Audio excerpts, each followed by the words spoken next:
Welcome to Building the Future, hosted by Kevin Horick. With millions of listeners a month, Building the Future has quickly become one of the fastest rising programs, with a focus on interviewing startups, entrepreneurs, investors, CEOs, and more. The radio and TV show airs in 15 markets across the globe, including Silicon Valley. For full showtimes, past episodes, or to sponsor the show, please visit buildingthefutureshow.com.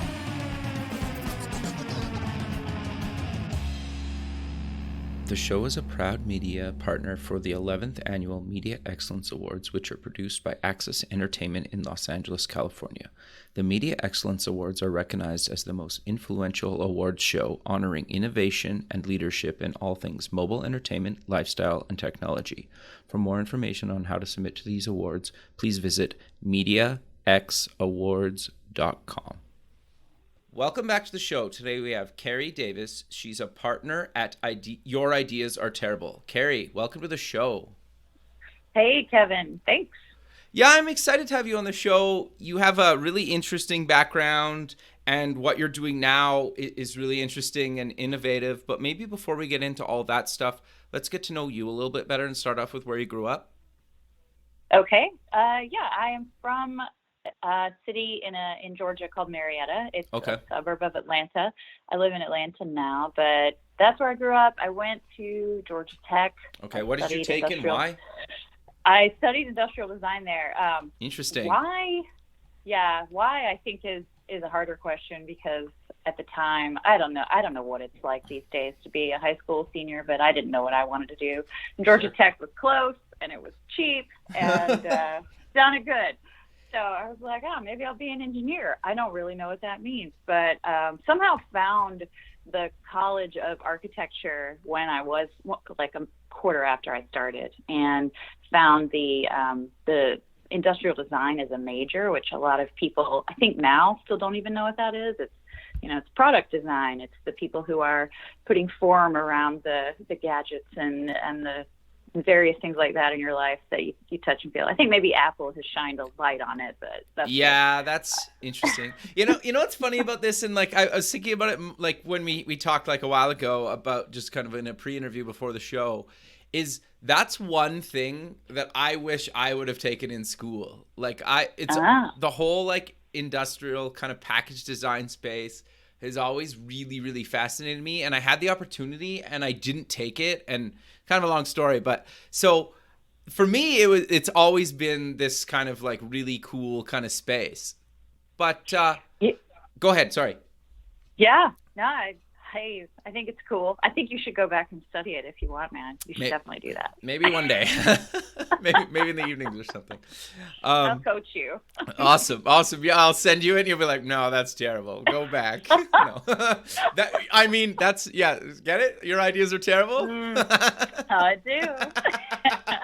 Okay, no, that's cool. So walk me through, you get out of school, walk me through your kind of career journey up until kind of what you're doing now, and some career highlights along the way, because you've done some really innovative stuff and you're still doing that.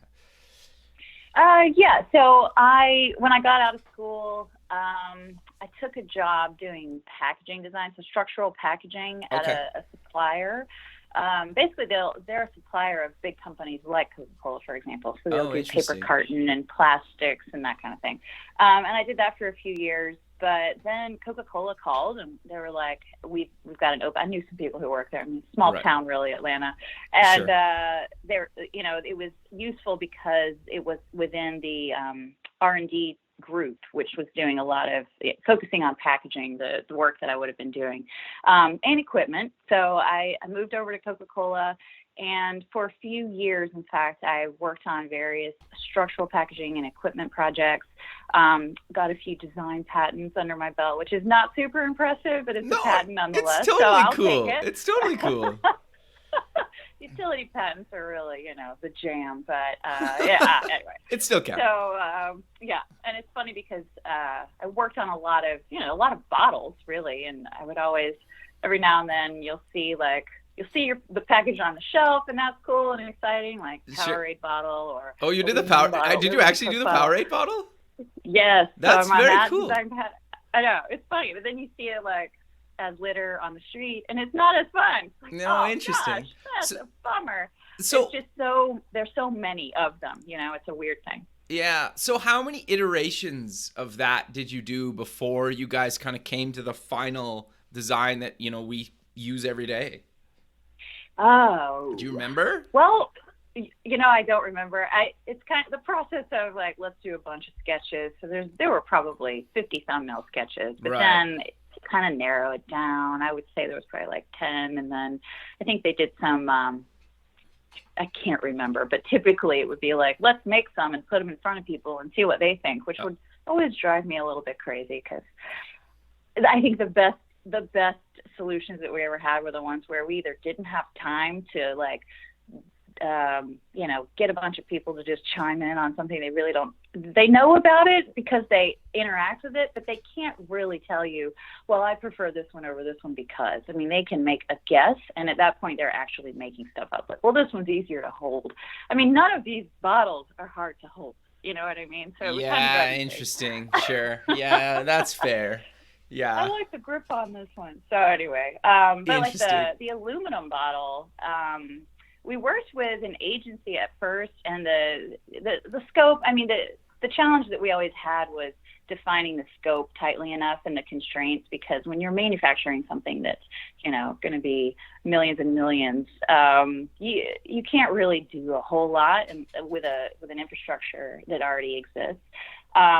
So a lot of times it would be interesting because engineering wouldn't reveal all of the things that you actually needed to take into account. And marketing, I was sort of always sitting between marketing and engineering. And it was, I learned quickly, you have to ask those questions. You have to prod, and you have to say, you need to tell me the envelope that we're working in, otherwise this is going to be a waste of money. So it started early. I think my desire to help people not waste time and effort and energy and money and all of those things on ideas that are flawed from the start because you haven't done the upfront work to investigate, is there something what are we actually trying to solve here, let alone, you can't even manufacture that. It won't work. So that's the type of thing that I got into early on. And then I could keep going down the path, I guess, of... Yeah, sure. So I get eventually a group was officially created at Coke called Global Design, which didn't really exist when I started. It was kind of weird to think. Okay. So it allowed us to have a little bit more leeway as far as creating strategy for design initiatives and things that we were getting involved in. And so that was always compelling to me. Like here's why we're actually going to make things look the way they look, because it's very easy for people to react to design in a way that's subjective. So my goal was always to help give people tools to evaluate design in a way that would be more objective and that we could debate in a rational way. And that's difficult. On some level, it is going to be there's a little bit of a gut instinct in there, but sure. that was always my goal. So I started to do that in the projects I was working on. And then I eventually got into training people in design thinking, which was, at the time I think was still, and actually it's still being used. I was a little surprised. I thought it might be one of those things that, it's trendy for a while and the next thing comes along. But design thinking it's gotten its hooks in people. So that's pretty.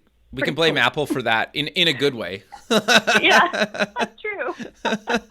These are all good things. Yeah, no. So yeah, I created an initiative or a program really that we went around and started to run workshops really that had a cross-functional group of people, kind of walking them through a design thinking curriculum and some exercises, which was meant then to help them remove the waste from the work that they were doing, designing for systems as opposed to one-offs and things that just look really good on a white piece of paper. Sure. How are they actually going to look in market, and how can we make sure we can actually manufacture them at scale? And that led me to, I was at Coke for 12 years, so This wasn't like a quick transition. I spent some time in Indonesia too, which was really fun. I mean, Coke is, the best thing about working with Coke, I would say, is it's a global company. They're in nearly every country. and it just, you're able to take advantage of that if you're in a lot of ways. So I took an assignment in Indonesia where we actually were trying to launch. We did a prototype of the design thinking initiative, which, it's like going into that. We had a lot of big plans, and we're going to do this and that, but you realize, like, the challenges that you face in a market are just so much different from when you're sitting in global headquarters. And I really wish that there was more of an opportunity for everybody to visit the markets, because you just recognize I'm creating stuff that's it's gonna make it hard for them to implement, or I'm not even considering the fact that they can't even do the very basic stuff because of the way the market works, and because of the way their system is their relationship with the bottlers or something. So that was a big eye opener, and it just sort of helped me, I think, hopefully be more of a well-rounded contributor to the business. Yeah, that's interesting, because I think, you never know about kind of the different perspectives, right? Like, you try to take your best guess sometimes, but until you're actually there and kind of on the ground talking to people, there's things that you would never even think of that happen, right? Or can't happen. And I think, like, genuinely most kind of designers don't want to kind of like, they want to try to include as many people as possible, but there's sometimes you can't know about it until you're actually there physically kind of experiencing it yourself. Yeah, definitely. And I think it's easier to ignore that stuff if you're not interested in getting real things in the market, but you really want a cool portfolio. Yeah, interesting. Way easier. Yeah, that's the thing that I've always struggled with as kind of a designer myself. It's like especially kind of like software, for example. I spend a lot of time in kind of the enterprise software space, and it's like a lot of the times it's not pretty. It needs to be functional, right? Not saying it needs to be ugly, but it's not an art piece, right? Like, it can't be complicated. Like, sure, if I made it complicated, it's a cool portfolio piece, but if nobody uses it, I failed, completely failed, right? Yeah, absolutely. Who cares what it looks like? Yeah, and I was, go keep ahead. going. No, you go. I remember at one point there was a group. I mean, even the design firms that I work with, they were some of the greatest design people in the world, because that's who Coke wanted to work with, and I loved it. It was inspiring for me. But there would be moments where you'd have these debates like, well, I mean, we really just think you should get rid of this entire kind of component, without getting too technical, like these little feet that are on the bottom of a Coke bottle. They're there for pressure. Like, that's a product that's under pressure. Okay. And, it's like, you can't just leave those off. If you suggest leaving those off, you're changing the entire manufacturing system at Coca-Cola, right? Sure. But, it was like, I think we're not fighting hard enough for this. And it's like, I agree. No, that's interesting, because you're right? Like, if I was making 30 products, okay, maybe I could do it, right? Like 30 but when you guys are making millions of bottles, like, it's a huge issue. Yeah, you're not going to, just to make it look a little better, you're not going to change that overnight. So anyway, that was always kind of interesting to me. Yeah. And a good challenge. I mean, I believe constraints are the greatest gift. I'm not the only person who feels that way, but sure, agreed. I mean, there's something very rewarding about being able to take all the constraints in and feel like you've uncovered everything you possibly could, in order to create something that actually is, functional and is going to look good, because there is certainly beauty and utility. Totally. No, I think that's great. So you leave Coca-Cola. Walk me through kind of how you started, kind of your ideas are terrible. Mm-hmm. Well, actually, before I left, the last role that I had there was a new group that was created, because the CEO was getting kind of nervous. I mean, it's still something that people talk about, but at the time, Kodak had just filed for bankruptcy, and disruption was what everybody was talking about. Even though the Clayton Christensen book had come out a lot earlier, it was suddenly like, it's now becoming real. I'm kind of worried about this. Do we have a team that we can kind of put on that? And that's a very similar story. Actually, a lot of people who end up taking jobs in this sort of disruptive innovation space, it's just like, we need to go figure that out. Who's going to do that? So Sure. You're just sort of sitting there with this giant challenge and you don't really know what to do. So for 3 years, we had a team there were about 3 of us. It kind of varied, but we were trying to figure out, what does that look like for Coca-Cola? How do you navigate when you're trying to work on ideas that are way outside of the core business model, which is what the objective was. Sure. People tend to not understand that and get frustrated with you and kind of throw knives at you, if that makes sense. Yeah, so totally. It was like always an interesting place to sit. And, we worked on a few different things. It was one initiative that was basically trying to build startups inside of the company. And we hired people all around the world in different cities to build startup ideas. So the idea was, Coke has all these incredible assets. Can't we put some people on that have the experience creating their own startups, and then build, create something that could be very valuable to the company or become the next thing that Coke is? And in hindsight, it's very easy for me to say I would never ever recommend that path, because it's very expensive to start your own startup, when the ideas that eventually came out of it were companies that already existed in the world, in fact. So it's like, how can you say Coca-Cola should create a platform for kind of the gig economy when there's a bunch of them that are already out there, right, that are doing okay? I mean, they did it anyway, and it's fine. And these companies, there are a few of these ideas that still exist out there. But I also think, there's, for anybody doing this now, I would say, consider actually just partnering before you go and try to create everything on your own, because it's going to take longer. It's going to be more expensive.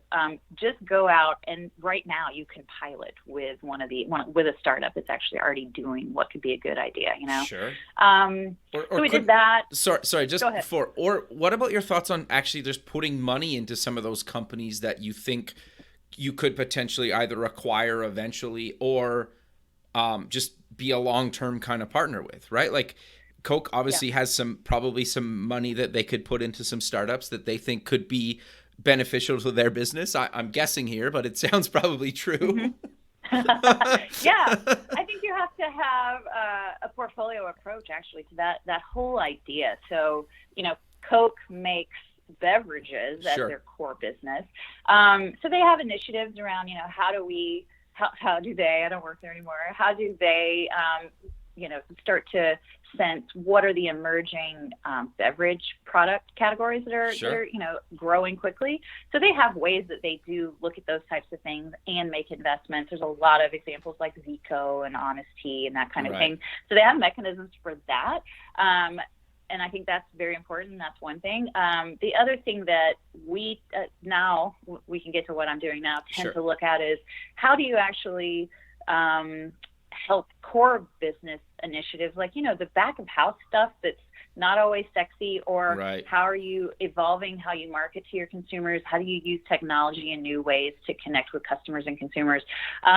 Those I think are ways that you could potentially invest in startups, but I actually think having a revenue relationship with a startup, so just being a customer of a startup is a pretty like easy. It's not very expensive. It's a way to try some things out and actually get your employees involved in understanding new technology and how they can engage with startups and new business models to do what they're already trying to do in a new way. So instead of hiring a big agency to come up with some ideas and build new solutions perhaps, or even trying to build things internally, which I know is still something that a lot of big organizations try to do. Like, we've got ideas, we've got people with skills and talent, let's build these things internally. I think it's still cheaper, and perhaps you'll get more interesting ideas because you're inside of these organizations, and you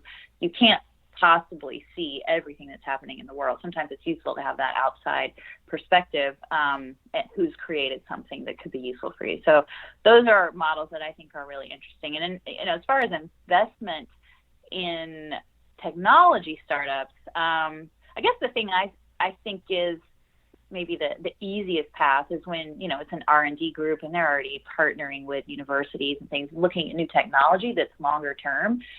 Interesting. I think that's probably what I would say, like a very kind of straightforward approach to the different areas that you would need to look at as a big company. And certainly that's not everything that people do, but just at a very basic level.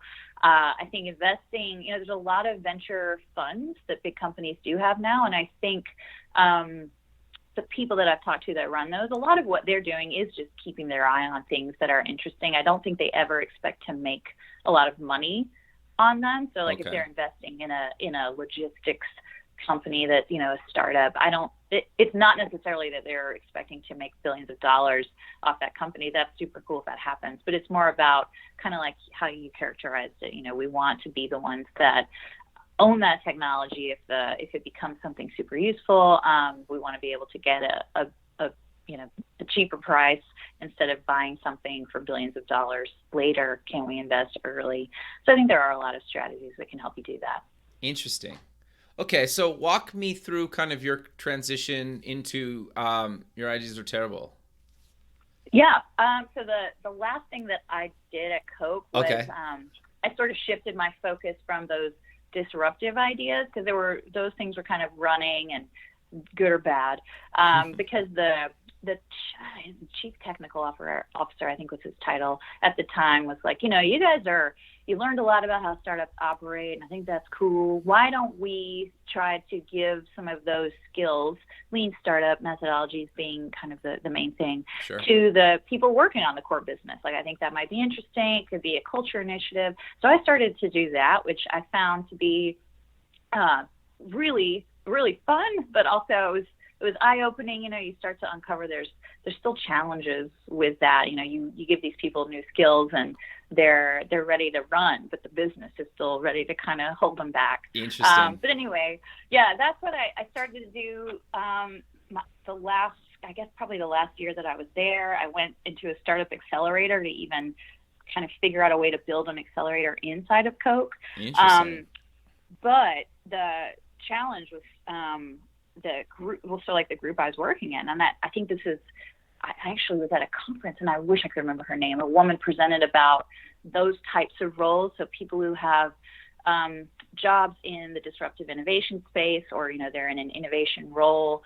The jobs don't last very long because the appetite that the company has. Like, you have a few back orders, they're pulling things back to the core business because they have to. It's very difficult to justify, well, we're working on, startup ideas. Well, we're trying to just, run the business over here, and, we had a bad quarter, so we want to take that money and put it somewhere else. Interesting. So my role, and it's significant. Like, there's no growth path either for these people. That's what this woman's research had sort of recognized. And I even knew too, taking that role, when I took it, I recognized this is probably going to be the last job I have at Coke, because I don't see any other. There isn't another path forward. There's no, like a brand manager has a very clear career path as an engineer. Those are very old and established jobs at these companies. But disruptive innovation, it's just still, it was always characterized as an experiment. So interesting. It was a good time. Yeah. Well, and I guess and just thinking about this as we're talking, like you could say you build an accelerator, or you guys incubate a startup and it makes $1 billion. You're expected to do that again and again and again, and probably you're expected to keep top the last one, right? And hitting one time, making a company that's worth $1 billion is almost impossible, right? It's attainable, but the chances of it happening to anyone, no matter how much money you throw at something, is almost unattainable, right?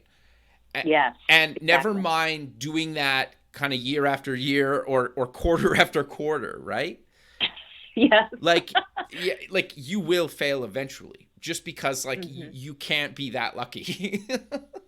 Yeah. I mean, and the expectations of, what we got to get stuff out into the market. Yeah. When are we going to get our big ideas? Yeah. Are, it's like, well, you probably have to launch 100 or 1,000 before you get to something that's actually going to sink in. But, and no big company, I would say, has the patience for that. I mean, there are plenty of organizations that are still, they're working their way through this, and there's some success, I would say. But sure.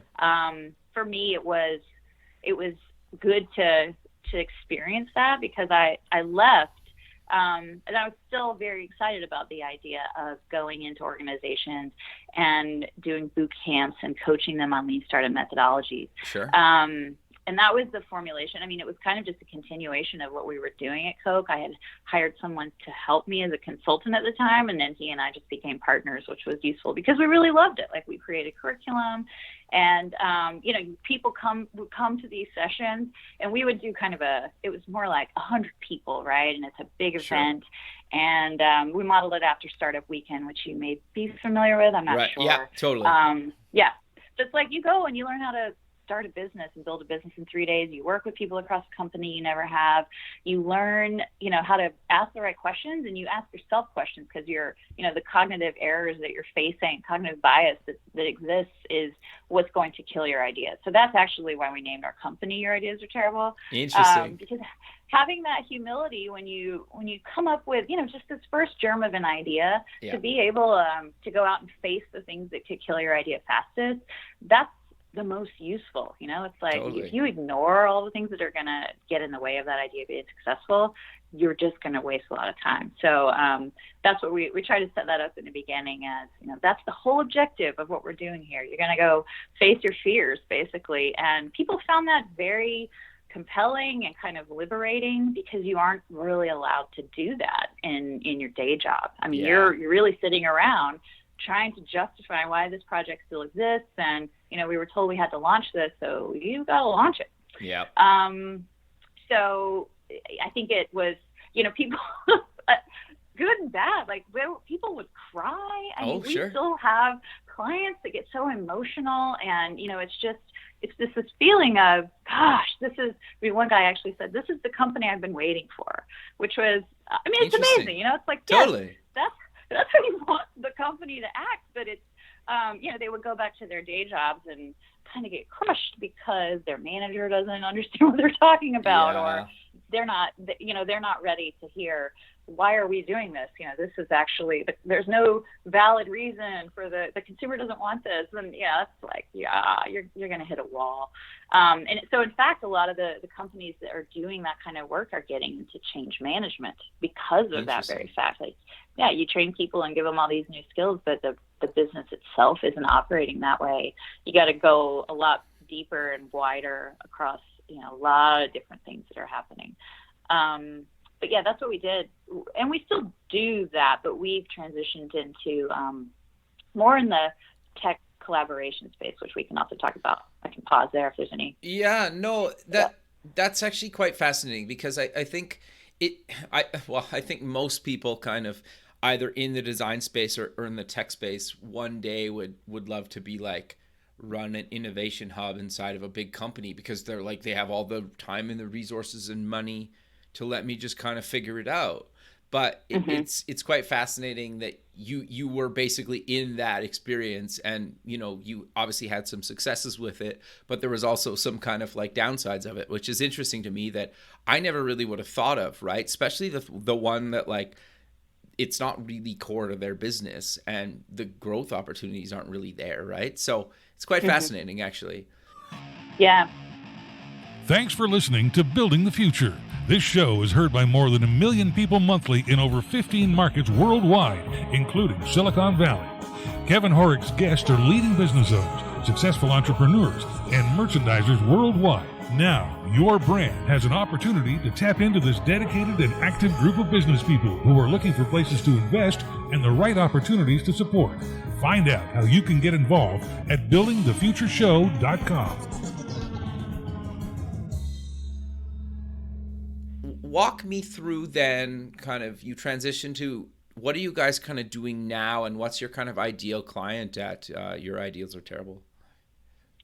Yeah, so a really interesting thing happened, in fact, right as we had started Your Ideas Are Terrible, and we're doing just the kind of the standard lean startup methodology work, Right. was that there was a gentleman at Coca-Cola who had created this program called the Bridge. Okay. And it's interesting because, you know, we were working on building startup ideas, and similarly around the same time, he was building this thing in Tel Aviv that was more along the lines of how do we partner with startups as opposed to build them on our own. And yeah, it was funny because, you know, it was like we were watching each other and we would interact, but it was obvious that there were very different philosophies that were you know, the basis of each of those ideas. So he was leading an IT innovation group, and that was, you know, it made a little more sense perhaps for them to engage with the startup community in the way that they had. I mean, they went to Tel Aviv and actually asked the community, you know, like, we want to work with startups. What should we do? And that's cool. Luckily, I thought it was pretty, you know, I wasn't in those conversations, but it sounds like most people said, we don't need another accelerator. We don't need you to come here and fund an incubator or help new startups get started. We actually need inroads into your company because we want to grow faster, right? We want customers. Makes sense. Yeah. And I was like, genius. You don't need all, you know, you don't, it's also a better model, I think. We can get into a whole debate about venture capital, but, you know, having customers giving you money is actually the most sustainable approach to building your business. So 100% agree. Couldn't have said it better myself. Right. Hello out there.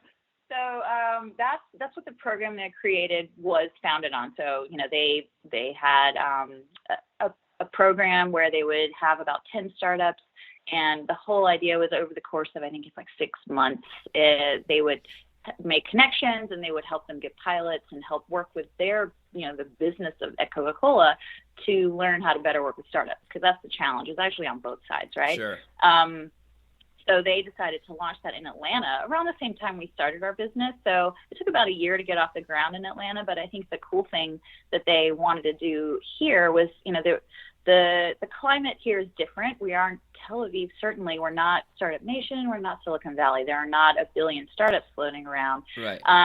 It's an emerging ecosystem. So Sure. they, you know, the Anthony at Coke was like, I think it would be cool if we actually created a community around this with other corporations, and that we started to build, kind of build this as a capability for the city. Sure. And we got six corporations also involved in the program. Very cool. And, you know, it's kind of like you share the costs, you share the lessons. All the corporations are non-competitive, so they're constantly like, you know, I'm having an issue with my legal team. Can we talk? Or, hey, I'm looking at a deal with this startup. What are you guys looking at? Maybe we can do something together. So, and it's kind of one of those things too. What we've recognized even over the years, and I recognize that the corporate innovator is it's a lonely game, and so the more Sure. that you can connect and learn from each other in this space, the better.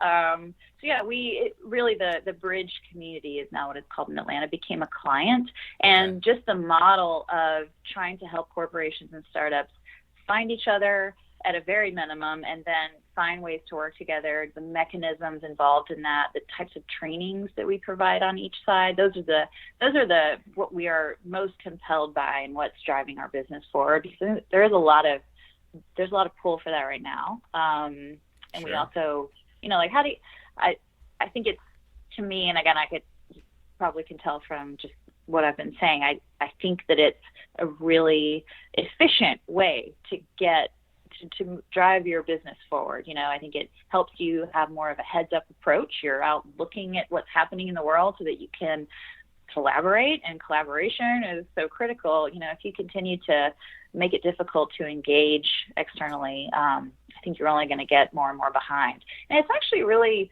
healthy for your employees. I mean, people get excited when they know that it's okay to work with a startup. You kind of have to give them permission, because you have to also give them the tools. Yeah.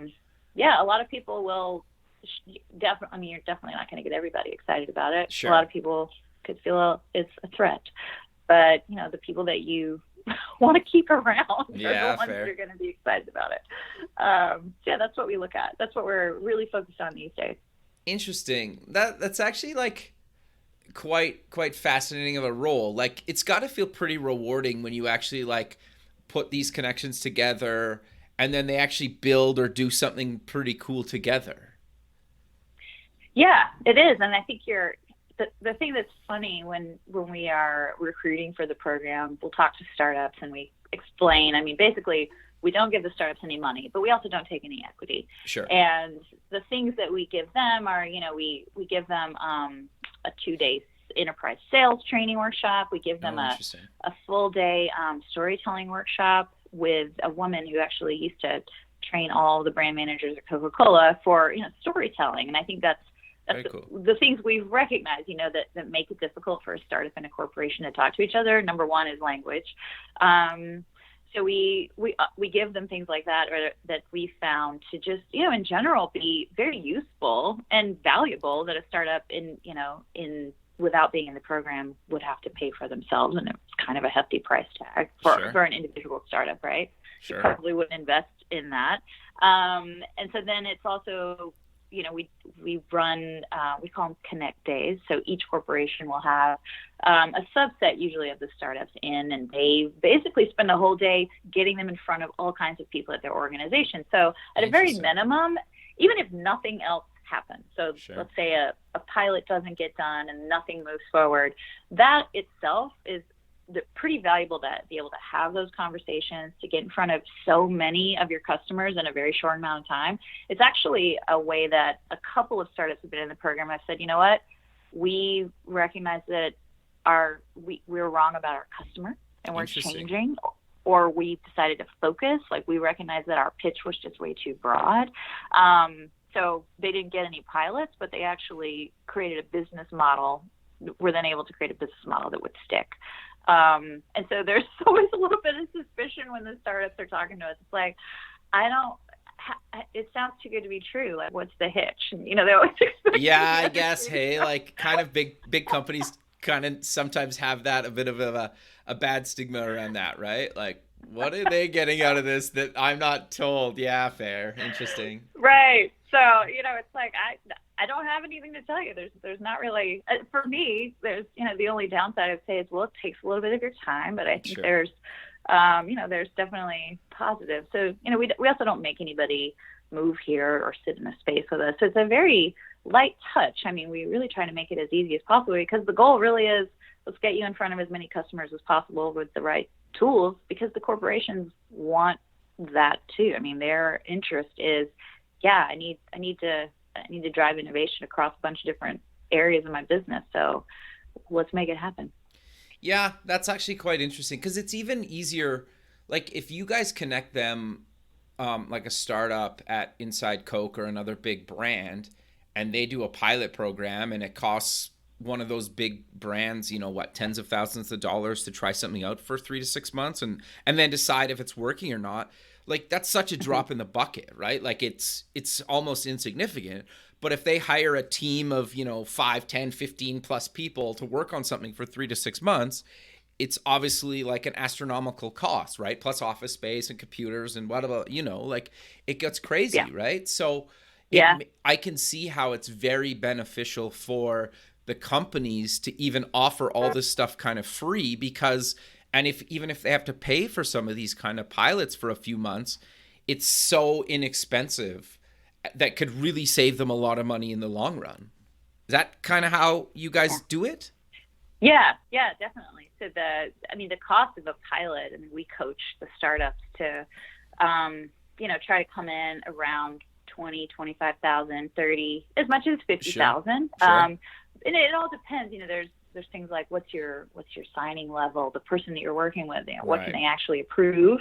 But yeah, those amounts of money are ideally, that's money that group already had to achieve this objective anyway. And again, since it's core business related, we do a lot of upfront work with the corporations, and each of the corporations has, people that we engage with who are going and talking to various groups across companies. They're talking to strategy. They're talking to, business functional leaders and saying, what are the things that you would do if you actually had more time or more people? What are the business challenges that you're trying to solve that you haven't solved yet? So that's what actually informs where we recruit and the spaces that we look in. And we do a lot of work within the interview process, even to make sure that we're bringing in startups that they actually have a home for, or at least think they have, they're at least 80% there. And it's, nothing's ever a definite. Sure. Things happen. But, it's like it's not just one person saying, oh, I think these are really cool ideas. Let's try to bring them into the company. And then they end up hitting a wall because, and this we've learned from experience actually, because if you don't spend enough time interacting across the business, you'll run into things like, well, yeah, we really like this idea, but we're actually already working with somebody in that space, or we just invested in another company that does that, or we tried it and it didn't work, which isn't a good enough answer in my opinion, but you'll get that too. So we're trying to, minimize that. And I think on our third year now, I think we've gotten better at avoiding some of those kind of awkward, oh, okay, sorry. No, but that's good though, right? Because I think at the end of the day, you're basically trying to set up kind of both sides for the most amount of success possible. It's not always the case. It won't always happen, but I think the bigger thing though too is like if you didn't do what you did and you and I just were both kind of like fresh out of school, we're gonna build a startup together, and we wanted to get Coke as our first client because we think we could build something that's really valuable, or we've already kind of built something. Actually getting in front of somebody at Coke could take an astronomical amount of time, right? Or a big corporation like that, right? And then if you get in front of one person and they either don't understand or don't really know or can't really help you, but their boss could, but like they won't put, like there's so many hurdles, right, that you guys just get rid of by just kind of doing a program like this, at least from my experience anyway. Yeah, that's what it's meant to do, really. It's meant to make that process of getting in front of the right person who has the autonomy and the permission to work with you. Yeah, permission is huge, right? Yeah. And I think another thing that is useful, you could certainly be a corporation, and a lot of companies do this. They'll bring in startups and kind of present them and say, here are some startups you can work with. But having a program where we have a set of startups that have been vetted and have been trained to actually work with you and hopefully build a more productive relationship, it's helpful. I mean, it's helpful to come in under an umbrella of something that there's a strategy around and there's a clear objective for why you get involved in it.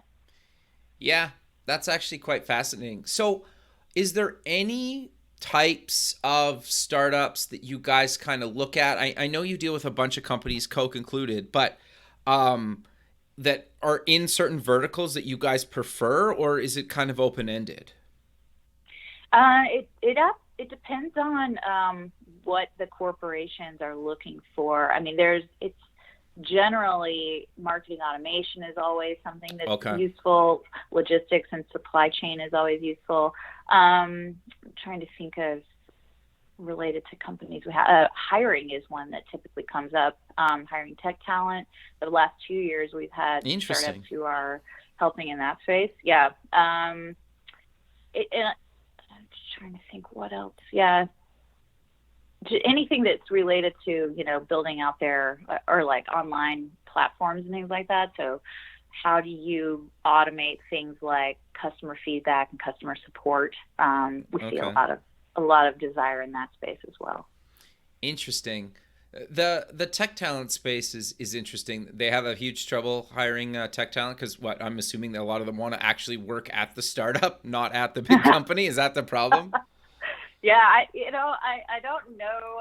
Well, the company we have right now is called Filtered, and they help qualify tech talent. So I was unaware, but there's a lot of a lot of fraud that takes place if you're in that space. So they have a system for that, and it's more just like, I mean, we do see a lot of corporations are certainly trying to hire technical talent, and it really is it's a battle. I mean, I think that's a big reason why a lot of them are setting up spaces around places like Georgia Tech. That's why they are talking about innovation programs, and these are the things we're trying to set up, because it helps a person who is looking for a job see them as innovative. I mean, it's clearly like there's a big PR play around that, because it is, it's a struggle. So no, I 100% agree. It's interesting. Mm-hmm. So you've worked in this space for a while now. What advice do you kind of give to startups that are kind of maybe looking to break into some of these, big kind of corporations and actually maybe get a pilot program, whether they go through your guys' bridge community or not? Mm-hmm. Well, I think the thing that has always been pretty obvious to me, and having had an innovation title at a big company, Mm-hmm. It's useful to recognize that that's usually not your customer. So innovation people at corporation, again, it's a weird job. I mean, it's usually not the person who is dealing with a P&L or a core business function in any way. They're sort of they're trying to connect dots, or they're creating capability programs. And if you are searching for just that person and trying to get them to help you find the right person for your business, then it's going to take you a lot longer, especially if they're not a person who's empowered to engage with startups. You just never know.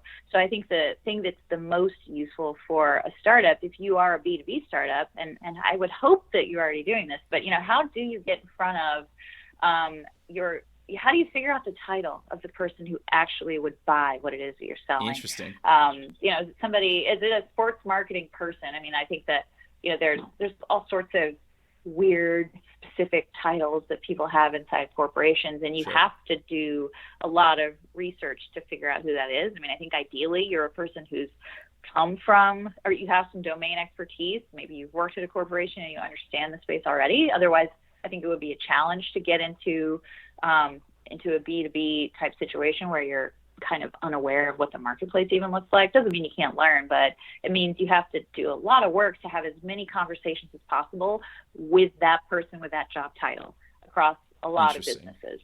And that's, I think, something we see people, I don't know if it's just confounding, I think, sometimes, if you're not aware of how these big companies are organized. Sure. And you don't have some insight or somebody to talk to about it, especially if you've never worked at one.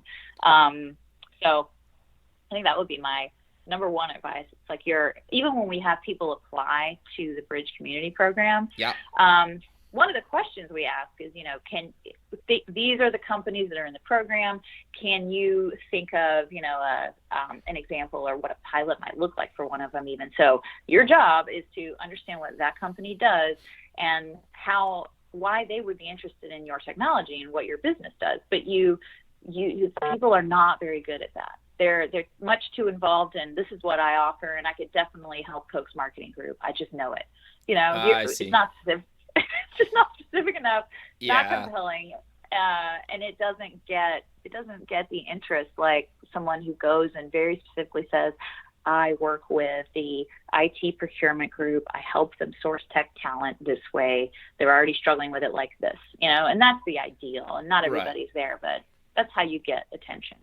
Yeah, that's fair. And I think part of it too is people are busy, right? So if you don't kind of give them like a pretty good idea of how you can help, and it kind of piques their interest, it's not that they're trying to be mean in your example with like, I know I can help marketing. It's like, you know what, you probably can, but like, unless you can give me kind of a tangible thing I could actually take to somebody in marketing to say like, you know what, you should maybe just like set up a quick coffee or a phone call with this person. You probably can't do that because like people are busy, right? Yeah. And they don't, I think a lot of times they don't want to talk to you because it's so, what you're asking is so obtuse, or you're just like, I don't know. It's very difficult, I think, in general, for people to say no, that they'll string you along, especially if what you're talking about is a little bit vague. Interesting. And the ones that I've seen be the most successful are the startups that have a very clear business model. They're able to very clearly demonstrate like here's what my product does. I've also taken your company into account. Here's what it looks like when we work together. Here's the things that you measure and the results that you see. I mean, I have seen some really killer B2B sales presentations that, it's like, well, how could they not buy? I mean, I actually was in a meeting. Sure. I think it was Porsche is one of the companies in our cohort. Okay. A guy in there was like, we have to do this now. If we don't do this now, we'll be behind. It's like, that's exactly what you want people to say. Totally. Interesting. No, that's great, It was though. amazing. Yeah, it's cool when you have those moments, right? When you're just like in the room when something like that happens. Yeah, that was my favorite quote. No, that's great. That's really cool. So we're coming to kind of the end of the show, but do you maybe want to kind of give a bit of a kind of closing wrap up of if somebody was looking to kind of work with you guys, maybe just give them kind of a quick overview again of what you do to kind of close off the show? Yeah. Again, we're really focused right now on how do you partner with the tech community to drive your business forward. And certainly the Bridge community is a program that helps people do that. And obviously I'm happy to talk to anybody about that. I think there are other models though that we're exploring. How do you as just one corporation engage with a subset of startups, which is absolutely valid? Or how do you there's new models, I think, for engaging that look like, hackathons. I think hackathons, it's a word that sometimes is a little scary, and it's, a lot of people maybe saying, God, I don't know what you get out of a hackathon, or how does it even work? We love hackathons because they are really a really cool way, if you have a very specific business challenge, to actually get a bunch of people in the room who are excited about it, who can then go and create businesses around their solution because of the way that I think you have to set it up. We coach corporations on things like you don't own the IP when you have a hackathon. It's kind of rude. Wow, interesting. Sure. And Just before we continue, so if people don't know what a hackathon is, do you want to explain it quick? Yes, that's a good point. So a hackathon is typically like a 24 or 48-hour challenge where it's always been kind of a developer-focused initiative. Right. People who are building apps or software will go in, and a lot. I think when they were created, it was just developers wanting to learn from other people and build stuff just for fun. But usually over a weekend, right? Yeah, usually they start on like a Friday night. There's a lot of pizza. People don't sleep. It's like a lock-in, if you're familiar with that concept.